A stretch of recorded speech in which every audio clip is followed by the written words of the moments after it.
You have a very nice turnout today. And today is a very auspicious day. So thank you, Kirtika Mataji. Thank you, Mansiganga Mataji. Thank you, Parth Prabhu. And all the devotees for celebrating this special event. I'm just going to share my screen. You can request if everyone can mute themselves. That'll be nice. Yeah. Okay. So Ram Navami. Navami means the ninth day. So today is the ninth day of the month. So we do 9 days after the full moon, 9 days after the new moon. So this is ninth day, so Navami. And it is the appearance of Lord Sri Ram, Lord Ramachandra. Therefore it is known as Rama Navami. See if I can share my screen. You can see my screen, right? Yeah? Prabhuji. Yes. So it says Ram Navami Utsav. So Lord Ramachandra appeared. And whenever the Lord's incarnations appear, it's a celebration. So Utsava means a celebration or a festival.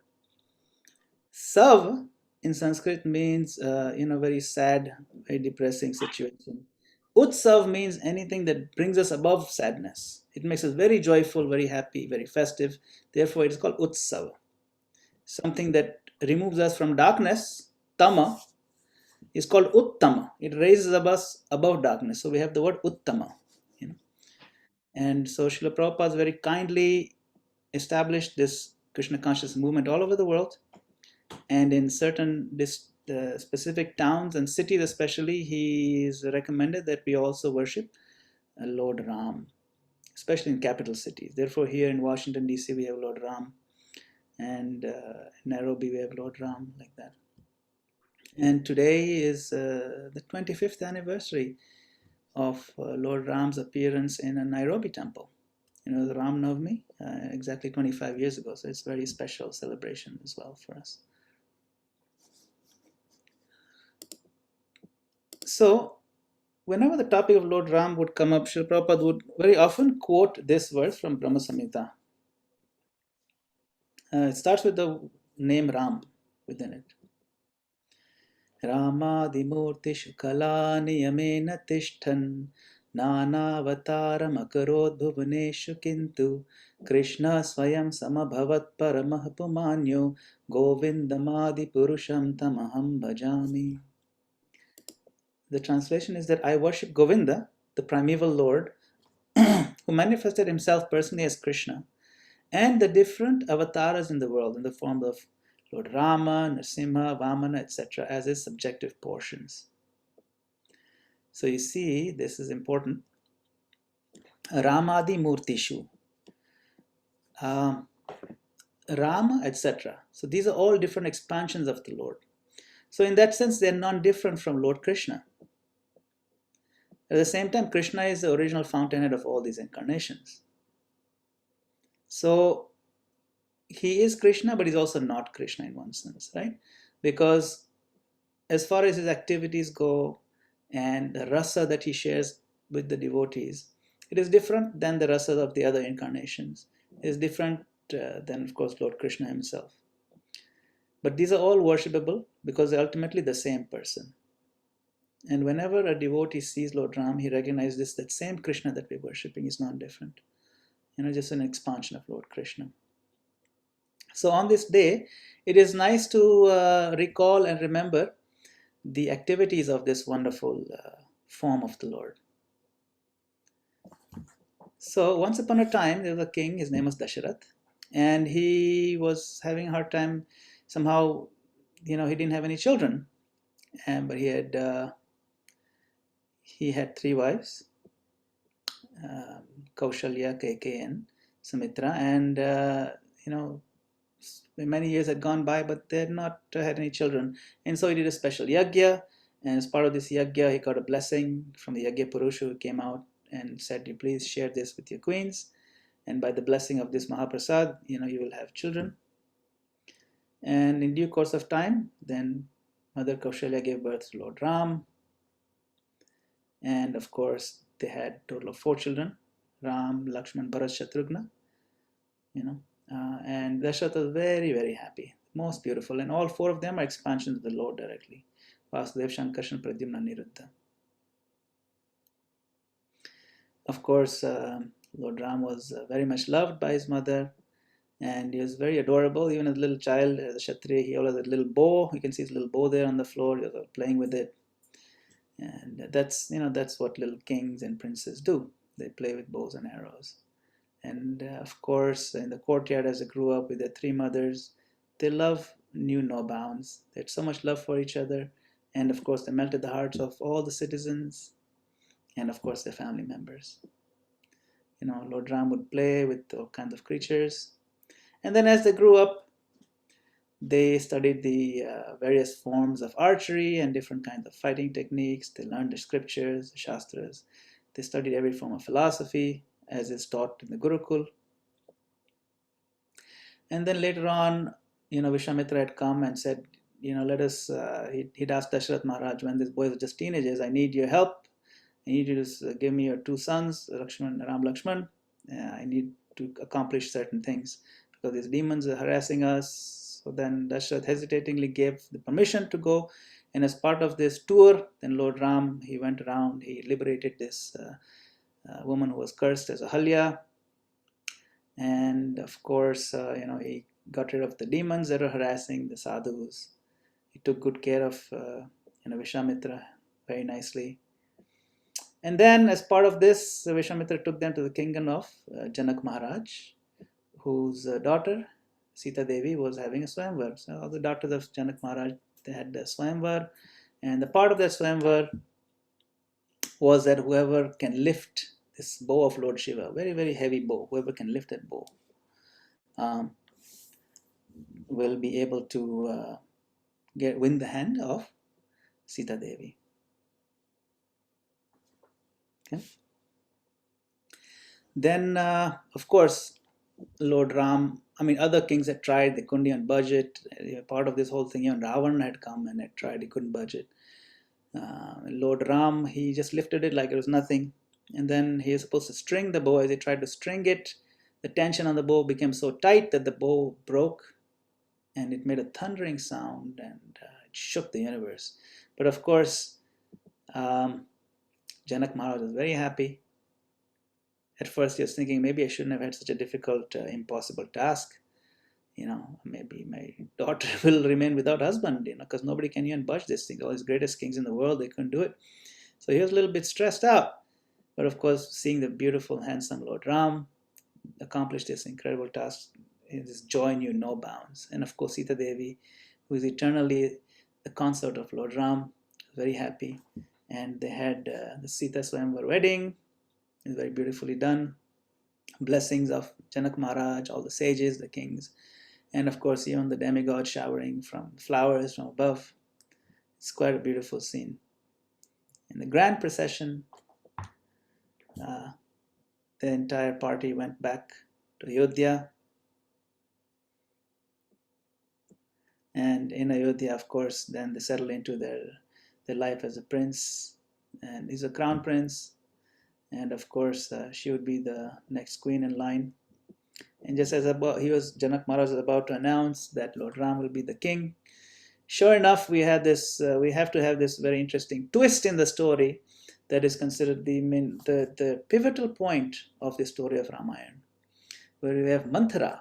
Manthara is the maidservant. You can see she's crooked, she's hunchback, but she's also very crooked in her mind.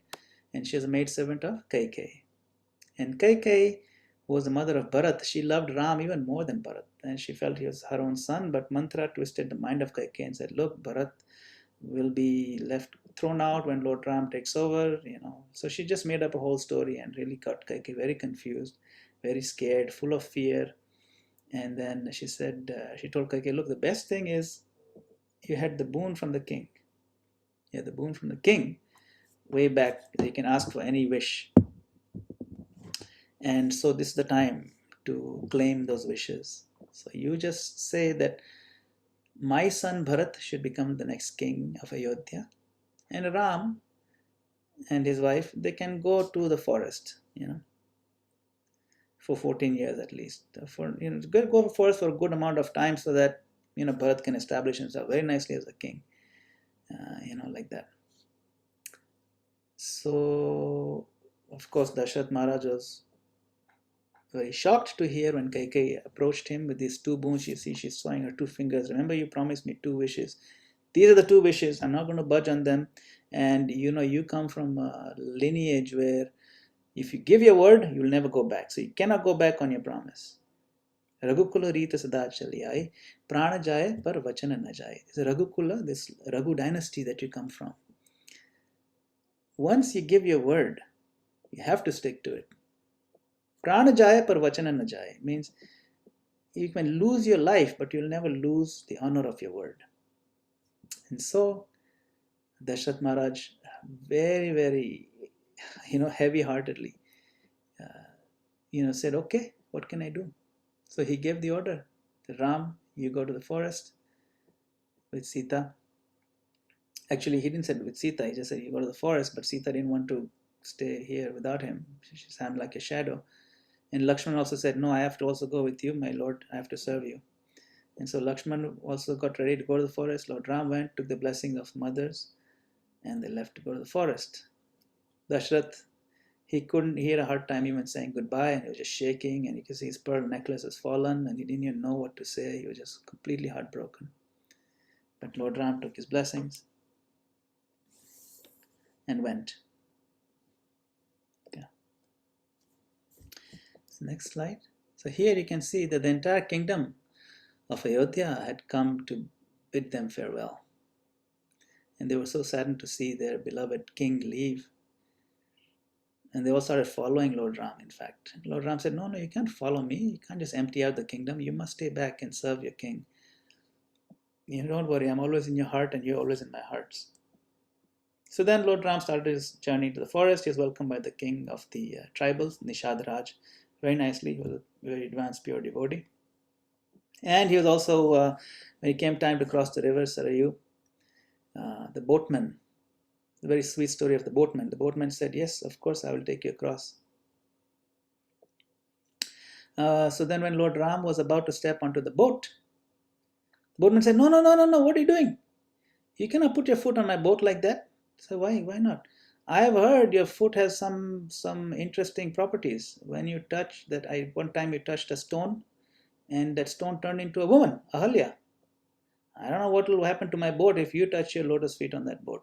Who knows? Maybe if that turns into a woman, then what will I do? I already have a wife at home. She'll get very upset, or I won't have a boat then. So Lord Ram said, don't worry, it's okay. You tell me the solution. Then the boatman said, okay, the solution is that I think the dust of your lotus feet is magical. So the only solution now is that I wash off the dust of your lotus feet until your feet are completely clean, so then no more magic is going to happen. And this way, when I'll bathe myself in that and I drink the water, then everything will be fine. So this way, the very expert boatman got the special mercy of the Lord. He washed the lotus feet of the Lord directly with his hands, and he got to drink that water and bathe himself and share that water with his family and everyone. Very sweet pastime.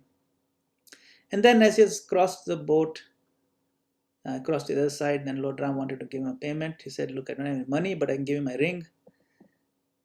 And the boatman said, no, I can't accept this payment. When you have two tradesmen working in the same industry, you don't take payment from each other. When a doctor visits another doctor, the doctor just gives him free service, a professional courtesy. It's called professional courtesy. If a barber goes to another barber, he doesn't charge him money for a haircut. It's just a professional courtesy. So Ram said, I'm not a boatman. He said, yes, you are a boatman.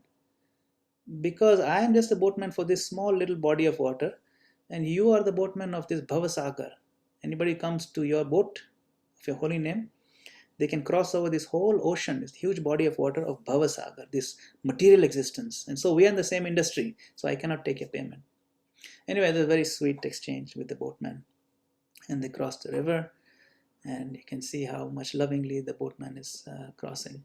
On the other side, Dashrath Maharaj was having a major breakdown. He couldn't handle it anymore, and out of heartbreak of separation from his beloved son, he actually left his body, passed away. And so, his widows, they're crying, very grief-stricken. And the sons also are crying. don't know what to do. Bharat Maharaj goes to visit Lord Ram. Now, Bharat had actually been out of town when this whole episode happened. So when he came back and he found out this has happened, he went to visit Lord Ram. He said, no, I cannot accept the kingdom. You please come back to your rightful throne. I'm worthless. It is your place to be the king. The Lord Ram said, no, we cannot dishonor our father's wish. Okay, so then Bharat Maharaj, what he did was he took the slippers, Pavitra Paduka, these slippers that Lord Ram had worn, and he worshipped them, and he installed them on the throne of the kingdom. He said, you will still remain the king. I will just kind of rule on your behalf. I will not sit on the throne. Your slippers will sit on the throne. And I will perform the same austerities that you do.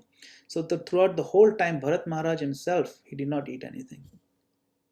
He just survived on basically just water or something. Very minimal. He took very minimal. He did even more austerity than Lord Ram did in the forest. But he was in the kingdom. I'm just waiting for the day when Lord Ram comes back after the time period is over. So then Lord Ram, Sita Devi and Lakshman continue on their journey throughout. And here they're in the forest, kind of settled into, hut, different parts of the forest. And they've found a nice place. And, here you can see she's cooking. And Ram Lakshman are taking their prasad and whatnot. Then one day, this very wicked woman by the name of Surpankha came. She was a sister of Ravan. And she was very attracted to Lord Ram. She happened to be flying around and she said, wow, so handsome, I should marry him. So then she approached Lord Ram that, please, you marry me, look how pretty I am.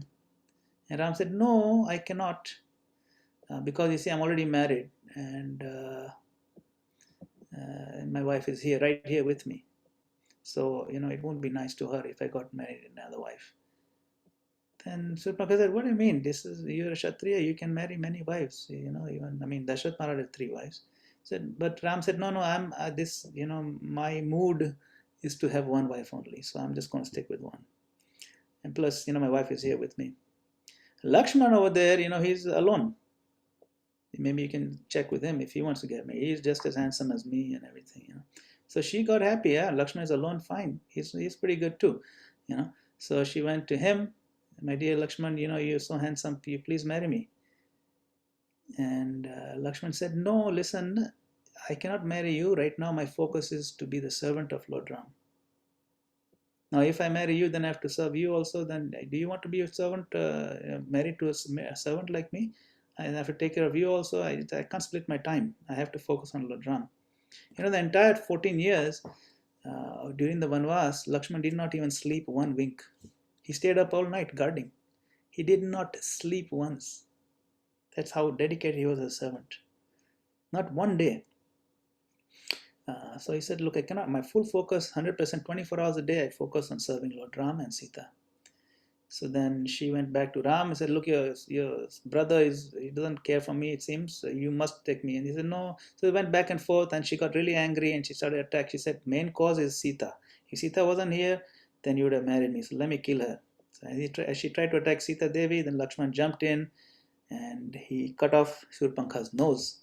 Just cut it off, Her nose fell down on the ground, and that town is still known today as Nasik. Nasik means nose. So if you go to Nasik, it's in Maharashtra. The town is still called that, the place where the nose fell. It's named after Surpankha's nose, not particularly. It's a divine pastime. It's kind of an unusual thing to name your town after. Anyway, that's what it is.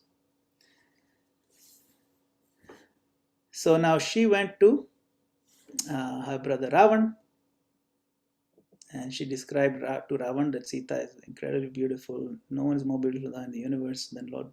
And Ravan got upset that, wait a minute, how can the most beautiful woman not be married to me? So he started planning to kidnap Sita. And he sent he hatched his plan, and he sent one of his demons, Marichi, to pretend he's a deer. So he kind of changed his form as a golden, beautiful deer. And here you can see Sita Devi. She's in the forest. You look at some deers on this side, they're just regular deers. But then one deer on this side is golden. It's a golden. Wow. Very rare. So rare, you've never seen anything like it. She said, my lord, look at the golden deer. I need to have that deer as a pet, All the other deer, they hang around. I love them so much, but the golden deer is incredibly beautiful. Then Lord Ram said, no, that's an unusual looking deer. It may be a demon in disguise trying to mess with us. And so they said, no, I must have him. You must go. So Lord Ram said, okay, I'm going to go, but I'm not going to leave you here alone. So Lakshman, you please watch out. Make sure no one tries to, this looks like a very fishy situation. So you just please stay guard over here. So Lord Ram went behind the deer, tried to capture the deer. And the deer went very deep in the forest. Lakshman was waiting in there.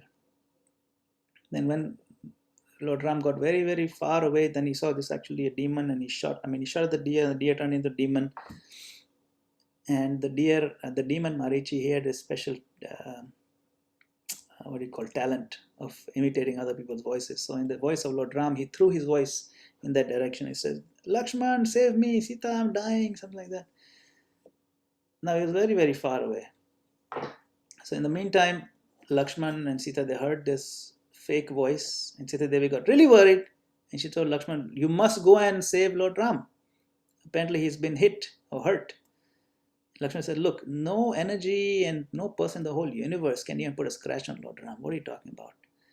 And then Sita Devi said, no, it looks like you want him to die. And she said something very harsh. She said, it seems like you want him to die, or you don't care, and you want me. And if he's out of the picture, you want me as your wife. And so Lakshman couldn't handle that very severe accusation. And so he said, okay, I'm going to go. I'm going to draw this magical line, Lakshman Rekha. Is that pastime? So he drew that line over there, and he went. He said, no, never cross this line. Okay, this line is like a chalk line. It's a magical line. If you cross it, then it's a danger zone. You stay inside, it's a safe zone.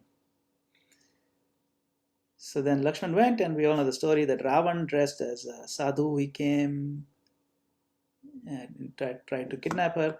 When he came close to the line burnt like fire, and so he couldn't cross it. He realized, whoa, this is like a special force field. I cannot cross it. So then he said, my dear lady, you must feed this sadhu. It is your duty to feed a sadhu. And then Sita Devi said, of course, here I have some grains for you, you can eat. Come and take it. Please come, I'll leave it over here, take it. And Sadhu said, no, you must cross this line, come out here. You don't expect me to enter in there, okay? It's not proper. So then Sita Devi said, look, I've been told not to exit this line. If I cross over, it's a problem. Sadhu said, look, well, I'm going then, and you will have curse from me. And Sita Devi didn't want a curse. So she actually crossed the line.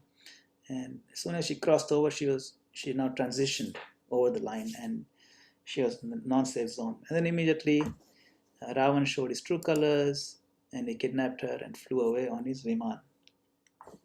Then Lakshman and Ram, they realized, oh man, it's not a good thing. I bet someone is trying to kidnap Sita Devi. And then they heard the voice, and they started coming back, but they saw that Sita Devi is gone. Started to track her footprints and so on, looking for her. And Lord Ram was in great deal of anxiety. Of course, you can imagine. Now, he's the Supreme Lord. He knows everything. So how can he be in anxiety? But this is the pastime enacted by the Supreme Lord. And in the Srimad Bhagavatam, this particular scene is emphasized a lot. Srimad Bhagavatam also has a summary of this Ramayana story. And it moves through the story very quickly. Like right now, I'm moving very quickly through the story, very fast, right? I'm just touching the main points. It's only been, for 20 minutes, we've covered half the story. But Srimad Bhagavatam does the same kind of thing. But in this particular point, it slows down and gives a lot of detail. And the Acharyas quote why Bhagavatam focuses on this point so much. The focus is that to show that the Lord's rasa is very deep for his devotees, and also that there's several angles to look at it. Showing the Lord has been so shaken by the loss of his wife. Some acharyas have commented that it also kind of highlights the plight of a person who is too attached to his family. That when there's loss of someone in the family, especially loss of a spouse, a wife or husband, it can be very, very shaking. So unless one has a strong faith in the Lord, it's very difficult to not be fully shaken by that. So there's several angles to this particular pastime, but ultimately the point is to show how much the Lord loves his devotees. Then they came across this Jatayu, the bird, who had tried to rescue Sita Devi. He was in the sky, and Ravan was also in the plane, right? This open air plane, and he had tried to rescue Sita Devi, but of course he lost the battle and he was killed. I mean, he was just dying. His wing had been cut and so many things. And he gave a hint to Lord Ram that they went in the southern direction. So it was a very sad moment. Then Lord Ram and Lakshman, they performed the final rites of this bird, Jatayu. Then as they're going further down, they met Shabari, who was very famous for eating tasting the berries and half-eaten berries and feeding the Lord. The Lord enjoyed that. Generally, we don't offer something to the Lord after we taste. The proper way is to offer without tasting. But this is called spontaneous devotion service, where the intensity of love is so much for the Lord that Shabari had put aside some of the rules and regulations. Now, it doesn't give us the right to do that, but it shows that someone is so advanced. She'd been waiting for Lord Ram since she was like 9 or 10 years old. She was blessed by the Rishi, by her Guru, that you will see darshan of your Lord in your own heart. He will come. She waited till she was so old. Every day she would sweep it, but then finally he came and she offered these berries. Very famous pastime. Then they went along and they came across Hanuman. Hanuman is known as the most famous devotee of Lord Ram, a great devotee. And Hanuman has been worshipping Lord Ram since the beginning of time. He's an eternal devotee of Lord Ram. Whenever Hanuman is remembered, Lord Ram is remembered. He is the epitome of devotion. And Lord Ram loves Hanuman very, very much. Hanumanji is a monkey, of course, in external form. But this goes to show Lord Ram, he loves everyone. But especially if one does active service like Hanuman, he reciprocates like anything. So finally he met Hanuman on his travels, and he also came across, Hanuman introduced him to Sugriva, the king of the monkeys. And Sugriva had been banished from his kingdom by his brother Bali. And Sugriva asked Lord Ram that, can you help me gain my kingdom back? My brother Bali has been very mean to me. He's taken my kingdom, even took my wife and thrown me out. Just some misunderstanding. And he's become quite demoniac, my own brother. So Lord Ram said, don't worry, why don't you go and you have a fight, you and Bali. And I know you won't be able to beat Bali because Bali is much stronger than you, but I can kill Bali while you guys are fighting. And that's what happened. They fought once, but of course, because they looked the same, Lord Ram couldn't figure out who is who because they looked the same. So then second fight, round 2, then Sugriv wore a garland, special garland. Then Lord Ram could recognize, okay, this is Sugriv and the other guy is Vali. So then he shot Vali. Now sometimes someone may criticize, what kind of Kshatriya dharma is that? Kshatriya dharma means you fight someone face to face. You shoot him in his chest. You never shoot someone in the back. And another part of dharma of fighting is when two yodhas, two Kshatriyas are fighting with each other. The third guy should not come and intervene or kill them. It's not fair. It's not allowed in any battlefield. It's against all the rules. So how is that Lord Ram, who is the epitome of all dharma, do something so adharmic as shoot someone in the back? And not only that, but hiding in the trees, not even showing himself. Actual answer is that first of all, Sugriv's behavior was not at all suitable to that of a Kshatriya. He had reduced himself to the behavior of an animal, stealing his own brother's wife, stealing his brother's kingdom. That is animalistic behavior. And Sugriv himself being a monkey and behaving like an animal. Kshatriya dharma trains Kshatriyas how to kill animals that are ruining society. For example, if the man-eating tiger or something, Kshatriya dharma allows the king to go out, or any Kshatriya to go out and kill that tiger, because he's being a harassment to society. And how do you kill an animal? Kshatriya dharma and hunting dharma allows that, where the hunter can hide in the tree and shoot the animal. So because Sugriva was animal and he was behaving like an animal, and he was creating harassment. He was actually hunted like an animal. Therefore, what Lord Ram did was not adharmic at all. So similarly, there are many criticisms of Lord Ram, but if you look at them from the proper angle and the proper commentaries, it makes a lot of sense. So we move on. Lord Ram then told Hanuman, okay, now it's time, we really need to find Sita Devi. So they divided the search parties to go north, south, east, west. And so Hanumanji was given the task of going south because he's the most competent, most expert, and the likelihood was that she would be further south because that's where the plane was headed. So his party was sent, and Lord Ram gave Hanuman his ring. This is my special ring with the seal. And when you see Sita Devi, she may not recognize you because she doesn't know you, but you can say that you're the servant of Lord Ram and give the ring.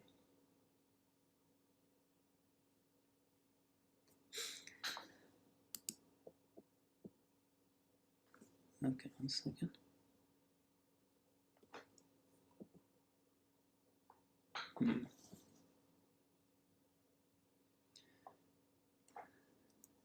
So then Lord Hanuman, his party reached the shore, southern shore, and there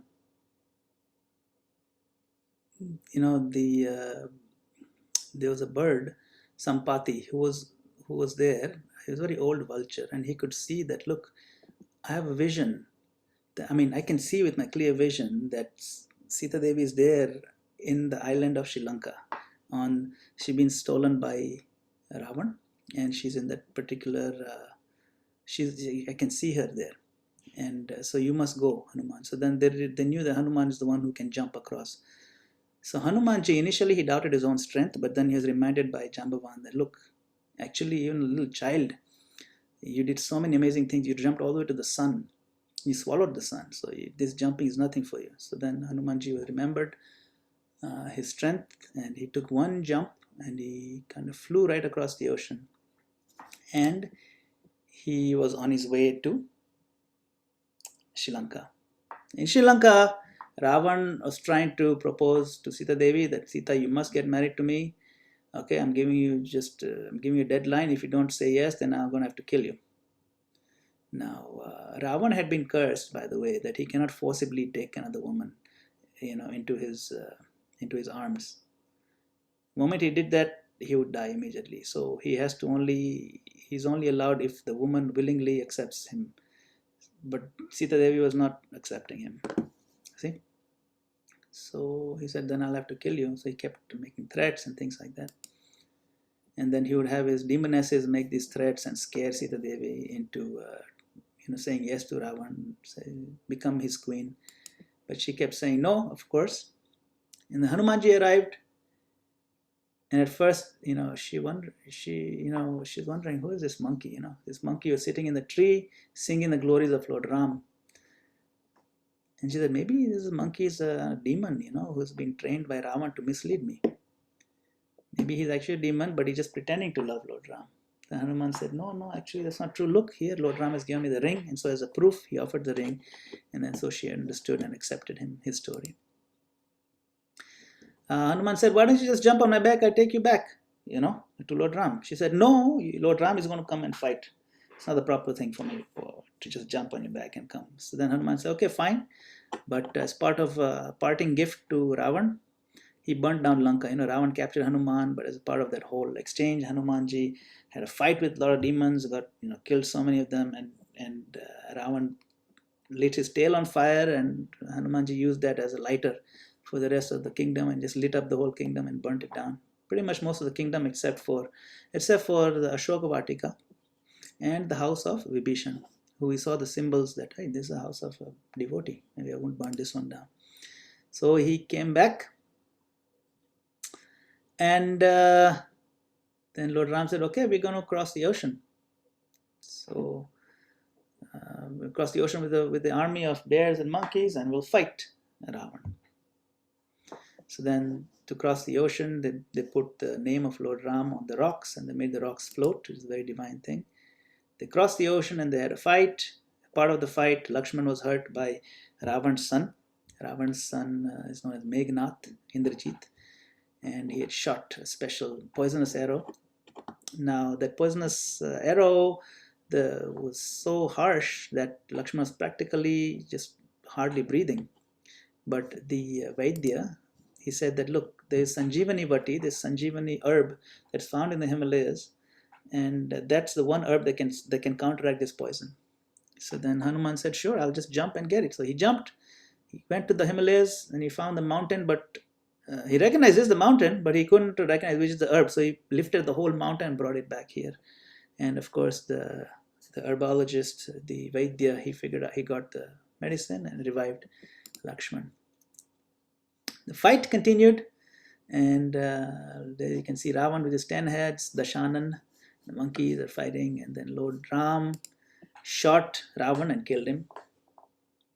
And then as part of rescuing Sita Devi, then Sita Devi was rescued.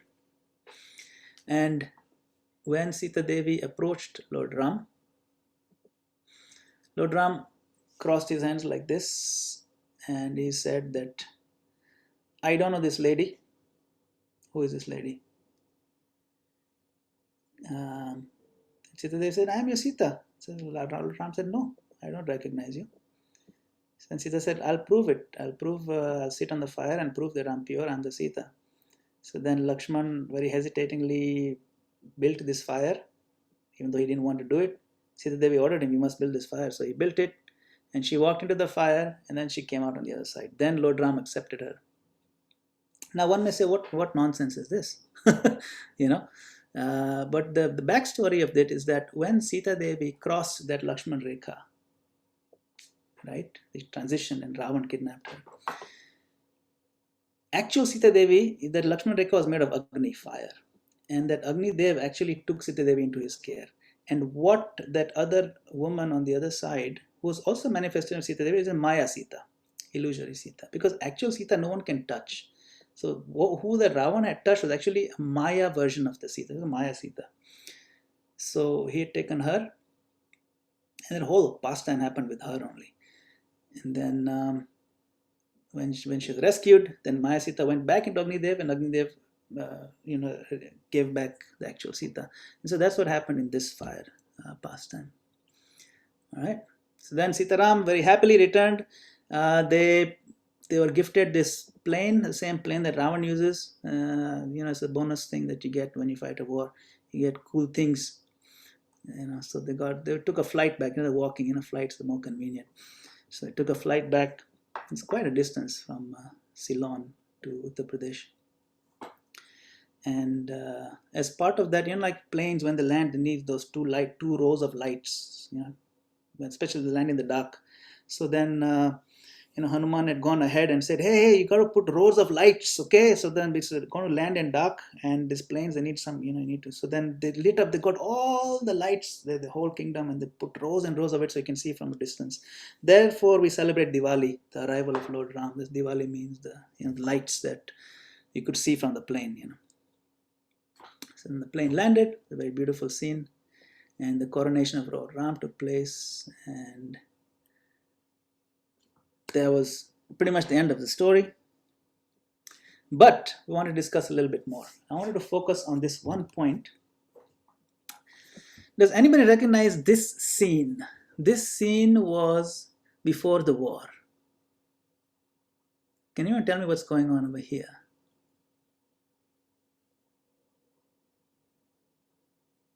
Anyone? You can unmute yourself and tell me.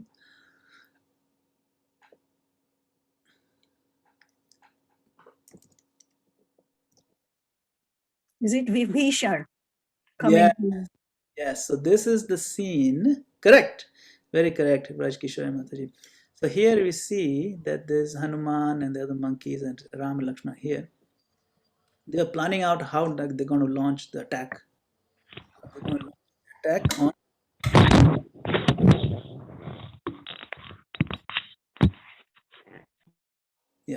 on Ravan.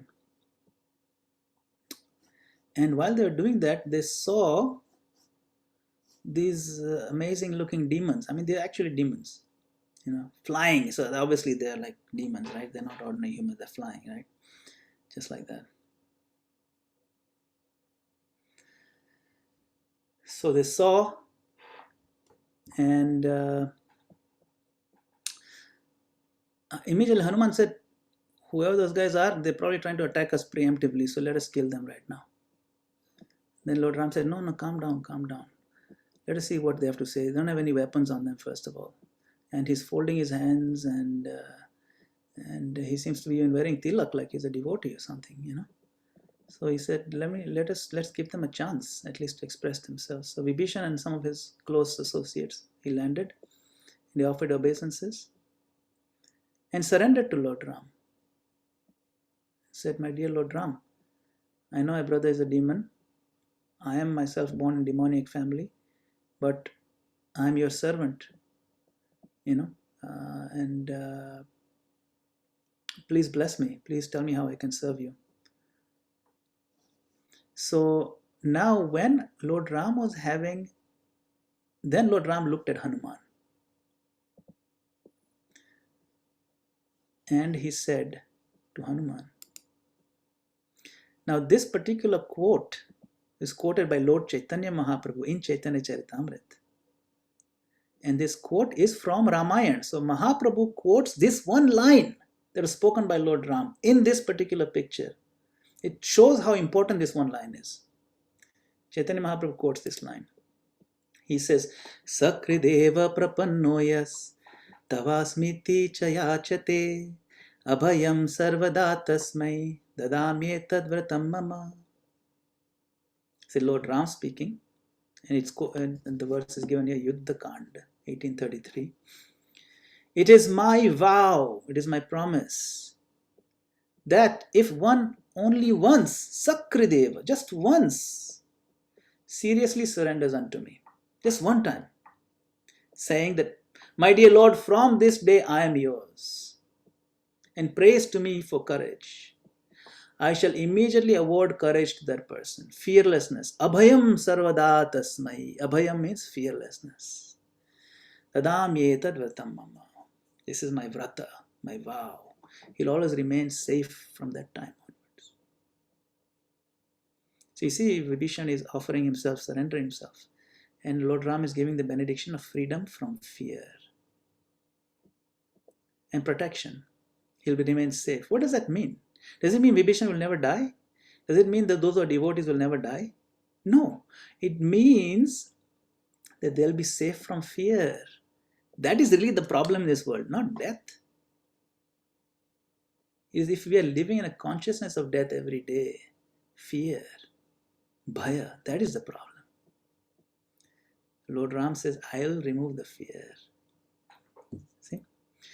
Fear and insecurity in our lives, they are founded on uncertainty. We are not certain what's going to happen in our lives. We are just afraid something is bad. I'll lose my money, I'll lose my career, I'll lose my family, I'll lose my friends, or I'll not be able to succeed in what I try to do. I'm just afraid of so many things, or I'll lose my health. Fear involves uncertainty about what can happen as a threat, perceived threat. We're perceiving a threat. And also insecurity. Insecurity means that we're uncertain about ourselves. I'm insecure. I don't think I can do this. I don't think I have the ability to do that. I think I'm too worthless. I think I'm too fallen. I think I'm too low. So that is something we impose upon ourselves. These are both kinds of fear. Fear and insecurity. Fear is also the root cause of many miserable situations in our own body and mind. And therefore also in the world. Fear, you can see, is the center. It can cause chronic stress, which can cause anxiety disorders, memory problems, sleep disorders, panic attacks, and addictions, schizophrenia, alcohol, all kinds of addictions, eating disorders, then heart disease, diabetes, weight gain. These are all associated with stress, which are associated with fear. Which is why those who are practicing devotional service very properly, their level of fear goes down substantially. If you're doing it right, our fear will go down because they surrendered to the Lord. It's His problem, not mine. Second, I know I'm never going to die. It's just body dies. Why am I worried? I'm not going to stop existing. That in itself uplifts so much of our fear. When we see other devotees who are very progressive, they're also very happy all the time, regardless of any things that we may think, that guy has so many things to stress about, yet he's so happy. Why? He's a devotee. Why should he be upset? Krishna is taking care. Surrender to the Lord awards us fearlessness. And Lord Ram is promising that. Fear brings out the worst in a person. When someone is cornered and they're full of fear, they will do things they don't normally do. They will hurt people they don't normally hurt. They'll be more abusive than they normally are. A lot of these issues are caused by fear. Therefore, when Lord Ram says, Sakri Deva Prapanno Yastavasmiti Chayachate Abhayam Sarvadatasmai Dadamyata Vitamama. This is one of the fundamental principles of devotional service, and Lord Chaitanya Mahaprabhu wants to emphasize that. And it is up to us now to turn to the Lord more and more. And when we surrender to the Lord more and more, we will find that we are actually less and less stressed, less fearful, regardless of our financial situation going up and down, or our health situation going up and down, or our relational things. So many issues we're worried about. Academics, when you're a student, we worry so much. Worry never accomplishes anything. Fear is actually a root cause of many issues. But Krishna consciousness, when practiced properly, with the proper mood and with a proper attitude of gratitude, chanting the name of the Lord very deeply, lovingly, and prayerfully, we do find ourselves gradually becoming de-stressed. It's a very healthy, organic process.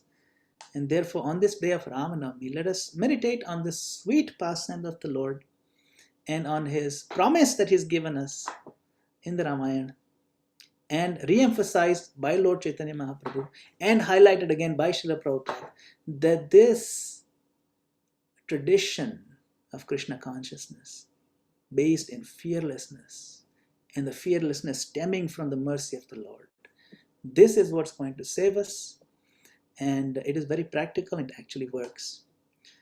So, thank you very much for this. I did not have much time to prepare, so I just kind of put something together. But just this morning we decided to do this, so it kind of just. But thank you very much for joining, and we have a couple more minutes. I do have to leave in about 5 minutes, but we can speak a little bit more. Hare Krishna. Thank you. Hare Krishna. Thank you, Prabhuji, for such a quick. Ramayana is so big, but you made it really concise.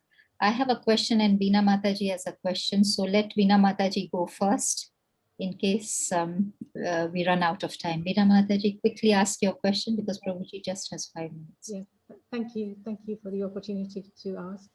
Hare Krishna Prabhu, thank you for the lovely discourse. I just wanted to ask that, when Mother Sita was sent away when she was expecting Love and Kush because of accusations from a particular washerman, I just wanted to find out is that how, I know Lord Ram had kind of had to listen to the citizens, but how, I just can't figure out how the Lord can, let those accusations to kind of bear suffering on Mother Sita. I'm just trying to understand how that could have happened with the Lord being so merciful and always protecting his devotees. How did he allow Mother Sita to be taken away to the ashram of the, I think it was... Yes, it's a good question. Now, Lord Ram has been accused of banishing Sita Devi, but actually, Sita Devi was not banished. Banishing means pushing out of your kingdom, that you don't belong in this kingdom, you have to go. What Lord Ram actually did was that the ashram was within his kingdom, so it's not that Sita Devi was thrown out of the kingdom. He arranged for her to, she was escorted to safety of Valmiki's ashram, not thrown in the middle of the forest.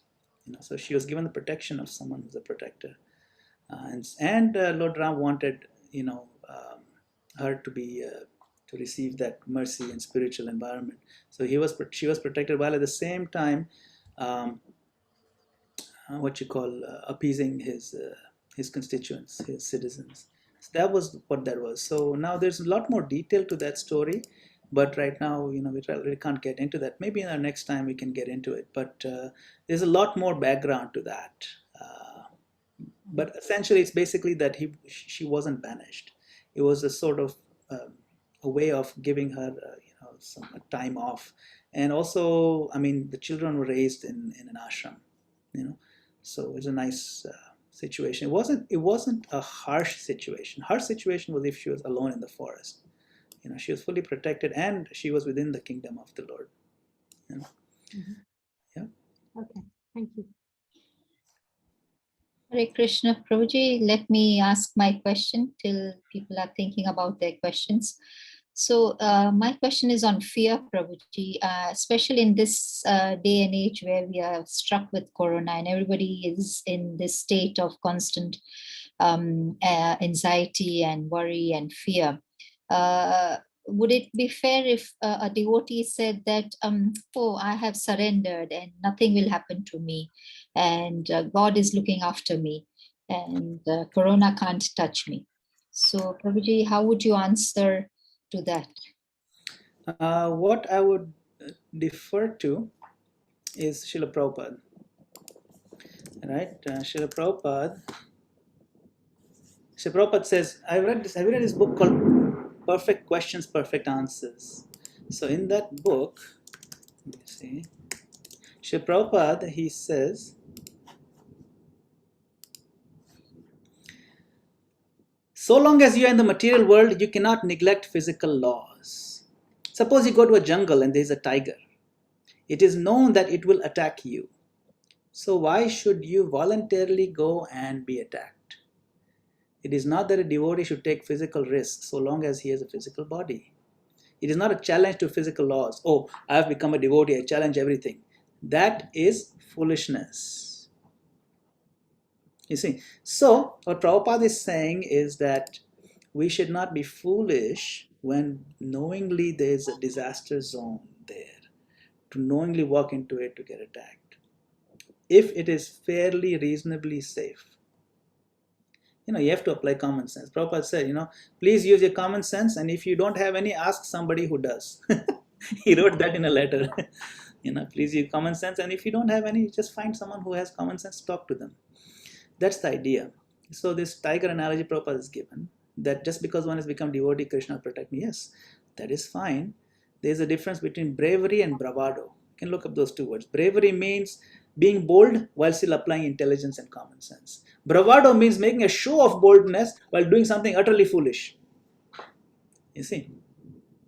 Hey, look at me, I'm going to go and preach for Krishna everywhere and then walk off a cliff. I'm going to go everywhere, but there's a cliff there. Watch out, at least that much, you can't do that. It looks, Krishna will protect me. You see, so Prabhupada said we should not, we should use common sense, and especially when it's like COVID crisis, we can see now people who have, especially those who did go out and express their bravado. A lot of our devotees who had been a little careless, we've unfortunately suffered a lot because of that. And those who have been extra careful, somehow they're okay. So it doesn't mean that if one is taking precautions that one is full of paranoia and fear. You have to apply common sense to it. So. Hare Krishna, I now know where the word bravado came from the Gujarati word bhavado. Bravado, yeah. Yeah. Okay, any more questions? Okay, well, thank you very much. I do have to. Thank you, Mansi Ganga Mataji. My pranams. Okay, I'll hand over to Parth Prabhuji. Sorry. Yes, Mat. Okay, Parth Prabhuji, kindly end the session. Hey, Mansi Ganga Mataji, you want to say something? Madan Gopal Prabhu for coming at the last minute and making a Ram Navmi successful hearing. Thank you. Hare Krishna. Hare Krishna. Thank you very much. Krishna. Parth Prabhuji, kindly close the session. Hare Krishna, Prabhuji. Already Madan Prabhu left? No, he's there. Prabhuji, just his video is off. Okay. Thank you very much, Prabhuji, for giving your wonderful lecture, and we can hear the Lord's pastime, Lord Sri Ramchandra, in this auspicious day. It is very nice and interesting. You cover whole Ramayana in a short of period and giving the morality also, how we can overcome from the fear. And also, I'm just telling some few words here in this Ram Navami, how this Ram Navami, Lord Ram teaches in his own example. So that is called the Maryada Purushottam. Maryada means the etiquette, how he show his etiquette in each and every step of his life, how he can show his etiquette as a king, as a brother, as a son, as a husband, also as a ruler in his citizens, like Mataji, Meena Mataji asked how he can refuse his wife and send to his forest. But he's giving importance in this project, in Raja, as a king. He's supposed to be equal to everyone. So that he first giving the importance to citizen, service citizen, and also honor the words, the voice of the citizen. We can teach that one. But present age, we can just talking Ramarajya, all the politicians, all the things, but we are not follow the ethics and morality and etiquette of the Ramchandra. He giving the importance instead of his own wife. He giving the importance of the voice of the people to the look up. This is also another thing, and it is my view. What we learn from the other teachings and other things. Also, we can see in this Ramayana nowadays, in every time we are fighting each other, the property and the wealth and the power, so that. But Ramayana teaches the kingdom, how easily they can give each other. When Dasarath was told Ramchandra, you just give Bharat will be king for the Ajodhya and will go for the 14 years. He easily accept that one, the fathers. He can show his humility, how he will be obedient for his father. And he easily quit the kingdom and go to the forest. In the second hand, his brother, Bharat Maharaj, also so humble. He go and request and approach him, please come back, this is your kingdom. Ramchandra told, your kingdom you will be king. Bharat told, your kingdom you will be king. So you can see what is the message, what are the glories of our ancient Ramayana and the culture of our we are belongs to. What is the noble cause and noble teach we can learn. Nowadays people will in this Ramchandra, in this land will belongs to also many people in the Ramchandra dynasty and so this, that one. But we can forget all the things, all the ethics, all the morality, all the etiquette. We are fighting a piece of land. There's something of power or position or something, but they can easily quit and approach each other. This one, this is you supposed to be king, and he told you supposed to be king. We can teach this one, and we pray in this auspicious day, Lord Ramchandra will shower all the blessings to all the devotee. So at least how many days we have? Like in the Kali Yuga, we have so small time, so limited age. So Lord Ramchandra shower his blessings so that we can at least understand the message of Ramchandra's history, Ramchandra's pastime. Thank you very much for joining here in this way. And I request everyone, please unmute yourself and chant Hare Krishna mantra once for His Grace Madan Gopal Prabhuji and also all who are joined here in this Zoom session. Please join. Hare Krishna, Krishna Krishna, Hare Hare. Hare Rama, Rama Rama, Hare Hare. Vancha kalpa tarubhyascha kripa sindhubhyo eva cha patitanam pavanebhyo vaishnavebhyo namo namaha. Hare Krishna. Thank you very much.